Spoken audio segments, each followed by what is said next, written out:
Oi pessoal, e na aula de hoje nós vamos ver derivadas de funções vetoriais. Tá. Nas últimas aulas a gente viu o que é uma função vetorial, que é uma função que vai de R em Rn, né? Geralmente aplicações a gente vê R em R2 e R em R3, né? E agora nós vamos definir como seria a derivada de uma função vetorial. Tá. E a definição vai ser uma coisa análoga à definição da derivada que a gente viu em cálculo 1, né? O R' de t, que também a gente pode denotar por dr dt, ele vai ser o limite quando h tende a zero de r de t mais h menos r de t sobre h, se esse limite existir, né? Aí, quando esse limite existe, a gente chama isso aí da derivada da função vetorial r no ponto t.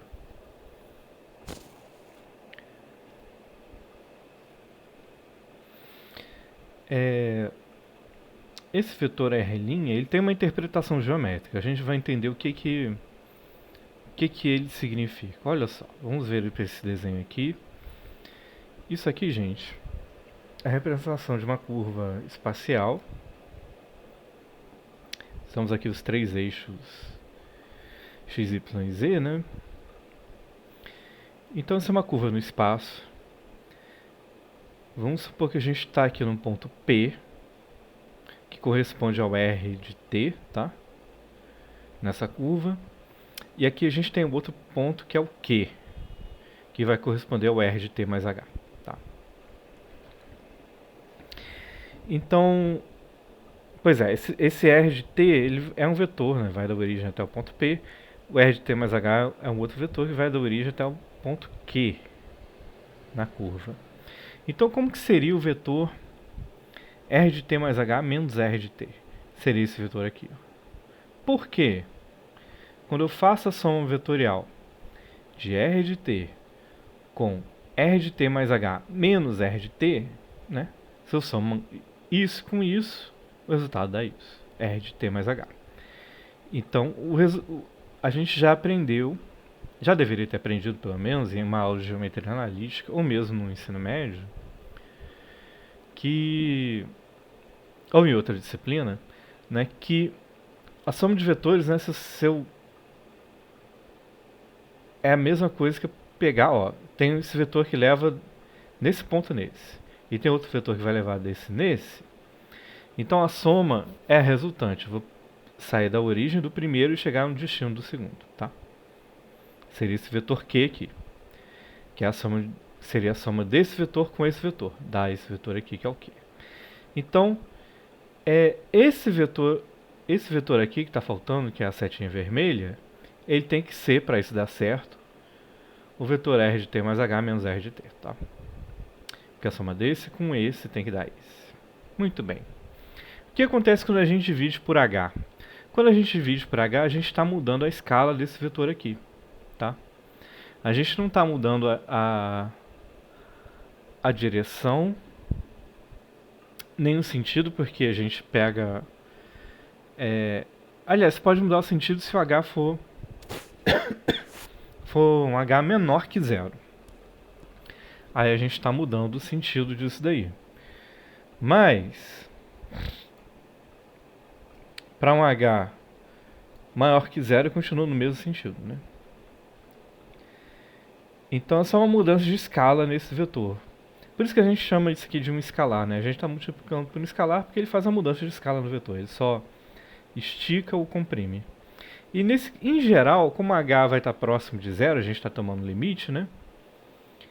Para h próximo de zero, a gente vai estar esticando, né? Porque a gente vai estar dividindo para h, então a gente está esticando esse vetor aí.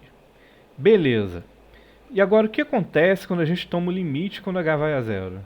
Quando h vai a zero, esse ponto aqui, o R de t mais h, ele se aproxima do R de t. E aí a gente vai acontecer o que aconteceu no cálculo 1. A reta, na verdade, aqui é um vetor, né, que é secante, vai virar um vetor tangente à curva C. Tá? Então, tudo isso para dizer o que, meu povo? Que esse vetor R', para cada ponto T, ele vai nos dar um vetor tangente à curva naquele ponto T. Tá? Então, R' é o vetor tangente à curva.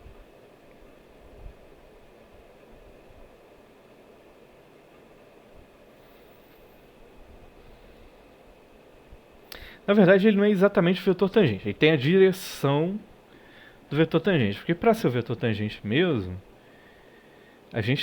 pra a gente obter uma retinha, né? A gente teria que ver como é a parametrização dessa reta tangente à curva C que passa no ponto P, ou seja, no ponto R de T, tá? Tem como a gente obter isso, a gente vai ver mais adiante. Mas esse vetor aqui, o R' de T, ele dá a direção da tangente, tá? Então vamos lá.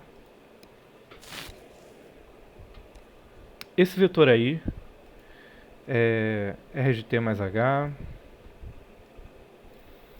menos R de T sobre H, ele é secante, como a gente viu, né? A curva C nos pontos P e P. Então isso aí só vai repetir o que eu já falei. Aí quando H tende a zero, um ponto se encontra com o outro, então a gente tem um vetor tangente.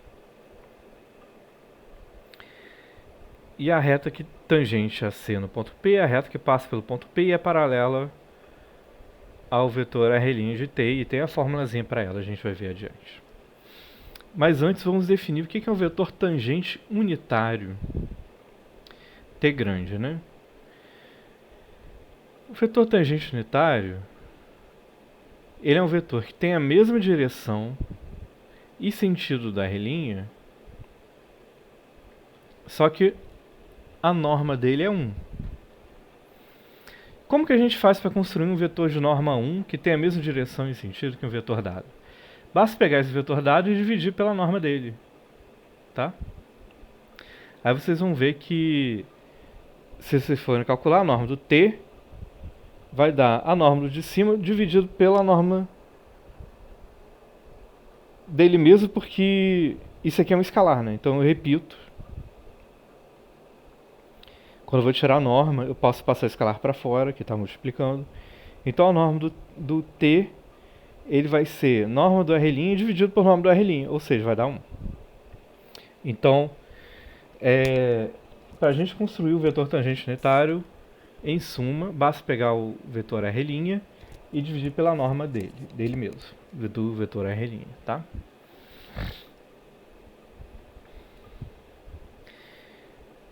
E por fim não, a gente já tem mais alguns slides, mas se as funções componentes do R forem cada uma delas deriváveis, então esse vetor R' vai ser nada mais nada menos que derivar componente a componente. E a demonstração, gente, vem do fato de que o limite, a gente pode pegar o limite da função vetorial componente a componente, tá? Então, a derivada é o limite, você calcula esse limite aqui, você passa a derivada, passa o limite para dentro de cada componente aqui, e aí você obtém que, para você derivar, basta derivar componente a componente, tá? Então temos aqui um exemplo.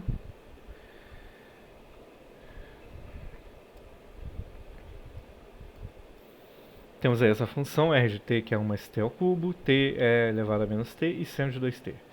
Aí quer calcular quem é o r' de t, basta derivar componente a componente, então a derivada da primeira componente é 3t ao quadrado. A da segunda a gente tem que usar a regra do produto, então vai dar, junto com a regra da cadeia, né? Então vai dar a derivada da primeira vezes a segunda, que dá elevado a menos t, mais o primeiro vezes a derivada do segundo. E a derivada do segundo cai um menos para cá pela regra da cadeia. Então fica menos t é a menos t. E aqui o seno de 2t tem que usar a regra da cadeia. Deriva de fora mantendo o que está dentro, então é cosseno de 2t, vezes a derivada que está dentro, que é 2. Então vai dar 2 cosseno de 2t.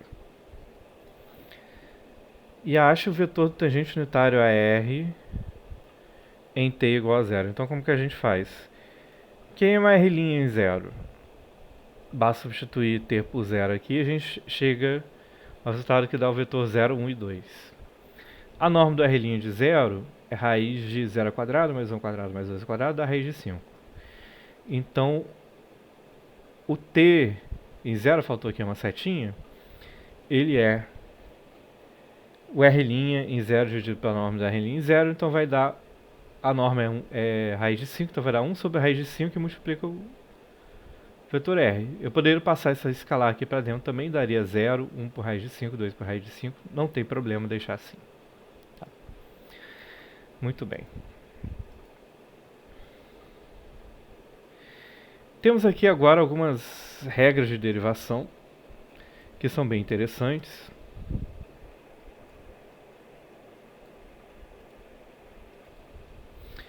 E aqui para cada uma dessas regras, a gente vai supor que o IV sejam diferenciáveis e que C seja um escalar, ou seja, uma constante real, e F é uma função real, essa é uma função de RR. Então, a gente tem o seguinte, a derivada da soma de duas funções vetoriais é a soma das derivadas. Como também vale, as propriedades emulam aí várias propriedades da derivada no cálculo 1, tá? Então, no cálculo 1 a gente tem que a derivada da soma de duas funções, a soma das derivadas, e aqui também vale. Vale a mesma coisa para funções vetoriais. Derivada de um escalar vezes uma função vetorial é o escalar vezes a derivada da função, assim como é no cálculo 1 também. Aqui a gente tem produto de uma função escalar por uma função vetorial, vai ser derivado do primeiro vezes o segundo, mais o primeiro vezes o derivado do segundo. Não é de se espantar, é a regra do produto aqui.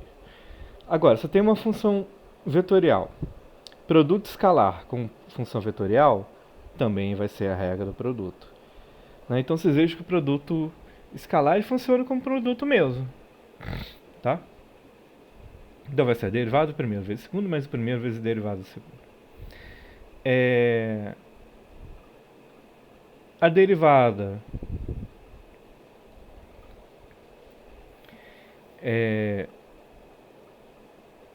do produto vetorial de duas funções vetoriais também vai ser derivado do primeiro vezes o segundo, mas o primeiro vezes o derivado do segundo. Então, o produto vetorial também funciona como produto. Vejam só, né?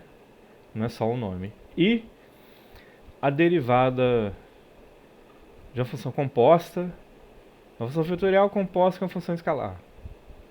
Vai ser a regra da cadeia que a gente já conhece. Deriva de fora, mantendo o que está dentro, vezes a derivada do que está dentro. Tá?